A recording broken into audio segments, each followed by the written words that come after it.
So I am someone who studies the interaction of life in landscapes. And so sometimes that interaction can be related to humans because humans are a form of life.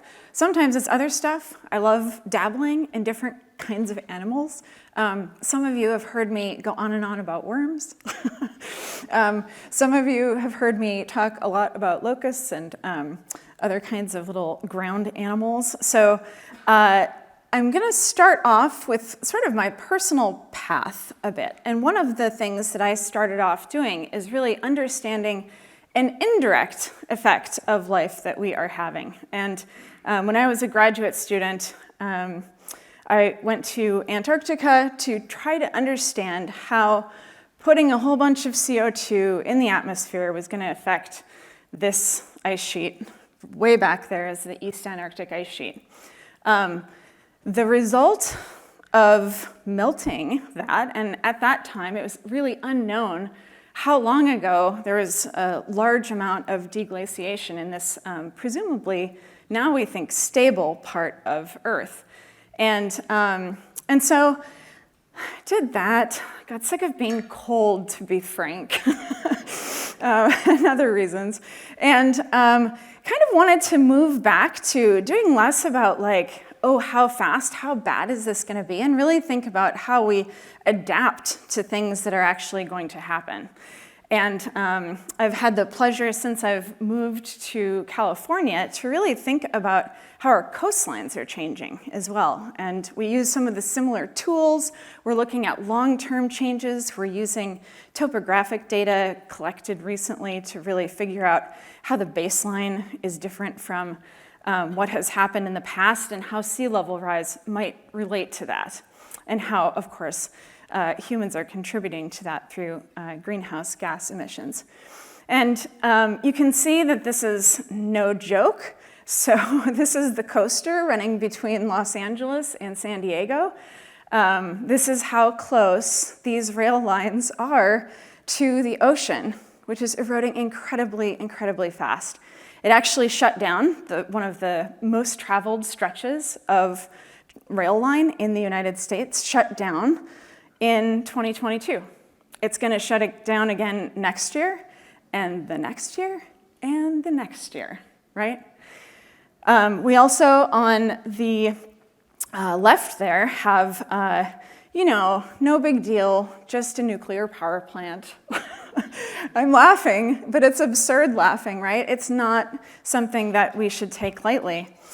And so while I really enjoy talking about those things, and I'd love to do that more in 2 to 5 years when I have a bunch more results from some of my recent students, Travis Clow and Omar Rosales Cortes, I really want to take you back to my personal history for a bit. So I am from somewhere that looks like this.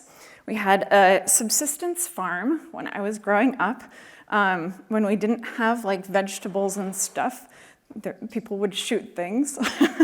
And one of the things that was really important to me at that time was all the things that we got to the land. I think in some places that are very urban, we sometimes don't think about soil. And this is probably not true for someone who depends on it so much, which is most of the world, right? If you move, so I forgot to say, I usually say this in the first 5 minutes that I meet people, so my apologies. This is in North Dakota, and I want this to be an interactive thing tonight, and so I'm going to flip it a little bit and not say who's from North Dakota too. I'm going to say who's not from North Dakota. Okay, I figured. All right. So this is from the central part of the state. If we move a little bit to the west, not even that far, we're in the same rock type, same glacial history, keeping all the stuff same. We see something completely different, right? The Badlands. So less soil here in this location. And the thing that did not occur to me when I was a kid, looking at these landscapes, but has lately, is that if we think about these two places in North Dakota, one with soil is on the bottom, one without soil at the top, there is a teeny, teeny, tiny bit of distance between the two, and about 2 to 3 inches of rain only. That is not a big difference in rain. Same kinds of activities go on in these different places as well. So I've heard a number of talks about zombie trees, and so one worry that I have is that we have zombie soils that are not being replaced at the rate that we are actually removing them. Okay, so probably there's something related to rain here. This is a large area though, so it could be a lot of different things. It could be aspect, things like that. I'm gonna take you to a couple more places where you can hopefully see. So one of these sides is the south facing. One of these sides is the north facing. The side that is steeper has no soil. The side that has soil is on the other side, right? It's a little bit, I'm just walking you through because it's hard to see. Which do you think is the south facing, which is getting a little, like the equivalent of 2 degrees more warming? The one with no soil, yes, I saw some pointing, thank you very much. I know, it's been a long week. So that's in San Diego on the way down to Black's Beach. Family fun, of course. And then on the other side, we have a similar hill slope. One part has soil, one part has less soil, and that is in Alaska, right? And so all of these things are happening so that we either have soil or not soil. And we can even have this happening over very small geographic locations. So what do I mean by soil, and why would people even care about soil? So it is pretty existential, I will say that. So soil is what we rely on. So if Earth was an apple, you'd have just a teensy, teensy, teensy, tiny part of the skin that was actually soil on which we all rely. Most of our grand challenges that we think about here have soil in the middle of them, right? We have to feed now 8 billion people with soil if we don't do blue food, which I learned about last forum. We also need something to filter our water. It's incredibly important in order to have biodiversity. It's the most biodiverse landscape, or part of the landscape on Earth, holds water. Even some of our antibiotics come from soil. And so when we think about soil sustainability, one of the things that we're thinking about is we are eroding soil at an incredible pace. So this is one of the things that has not very great data. We'll talk about that a little bit later. But one of the things that we know is that we are stripping soil quite fast. That soil has to be replenished, both from the top down and from the bottom up. So the bottom up part is something that geologists have been thinking about for a really long time. So there are some hypotheses that we have that we can think about. So soil production rate, meaning the mineral part of the soil. So things that are mobilizable but not yet mobilized is below the soil. And so how fast is that mineral part of the soil produced? And so it turns out that some of the leading theories for this are that soil depth, when soil depth increases, soil production rate also decreases. I'm sorry.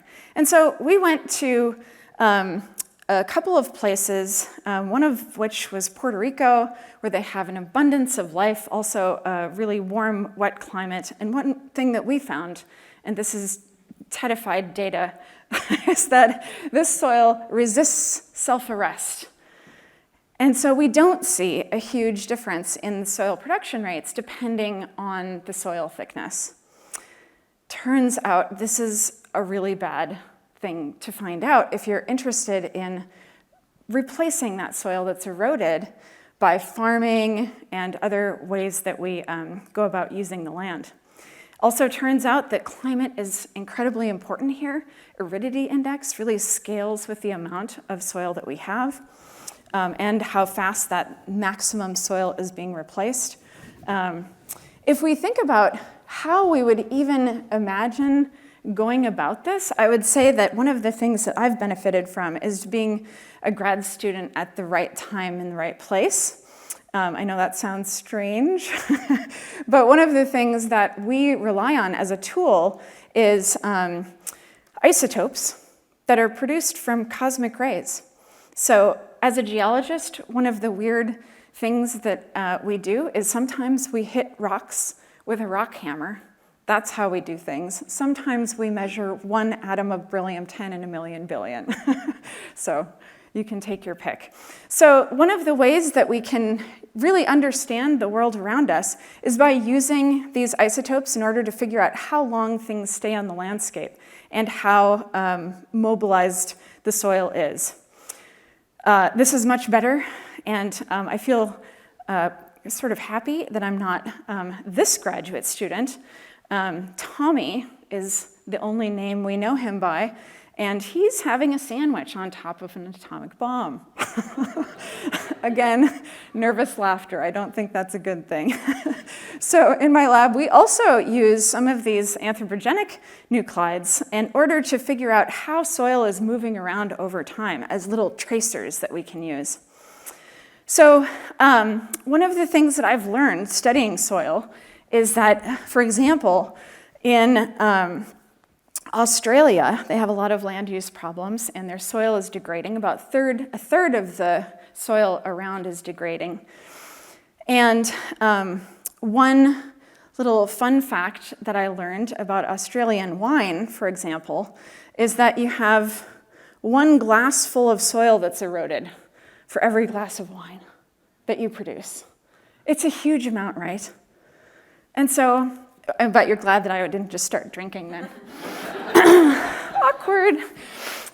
So one of the ways the soil can get degraded is by just not being able to hold water or capacity or nutrients. Another way that soil can be degraded that we have started thinking about more in the context of urban centers is that we can actually have pollution that makes the soil not usable. So I told you about two awesome metrics for how we can figure things out with soil, or how soil is moving and changing. Who knows what we use to figure out, at least, let's say 10 years ago, how much contamination there was in urban centers from like legacy lead pollution and cadmium pollution? Any thoughts? I know it's been a long week, hasn't it? For me too. So this is what we use. Isn't that shocking? This is my baby, for example. So we let them crawl around, explore their environments, and then we test their blood to figure out where the pollution was. Isn't that just the most messed up thing you've ever heard? And then we do something about it once we test their blood and they're poisoned. And so I was talking to an artists group, and they're like, we really need a scientist. And I said, why? And they said, we want to put a huge Don Quixote-style windmill in the middle of the city of Philadelphia so that people come and ask us why it's there and we can test their soil. And I was like, I'm in. So I collaborated along with the EPA and ATSDR to create this event called Soil Kitchen, where people come in, they bring their soup, or they bring their soil, we give them soup in return. And this really became a huge way that we could go into communities, or actually communities could come to us to really be proactive about that soil issue. And so I was also, like Jenna, having issues thinking like, how am I gonna scale this up? This is just impossible to do in all these cities. I have to travel so much, train people. And it's like in that movie Field of Dreams, if you build it, now you can do it. If they will come, okay, thank you. So, so it turns out that when we were talking to people from ATSDR and people from EPA, they said, this is such a much better situation than waiting for kids to be poisoned. And so they started a soil shop. They were worried about the name Soil Kitchen, sounding like soup kitchen, I don't know. So they started up a whole bunch of events, and now they have taken this on. And I think it's just really an amazing kind of example of how we can take on a little problem that seems too big, right? That we would never be able to scale it, and then actually, have a positive policy outcome. So as I finish now, just want to have us raise all our glasses to getting our hands dirty and trying to help fix some problems. So cheers.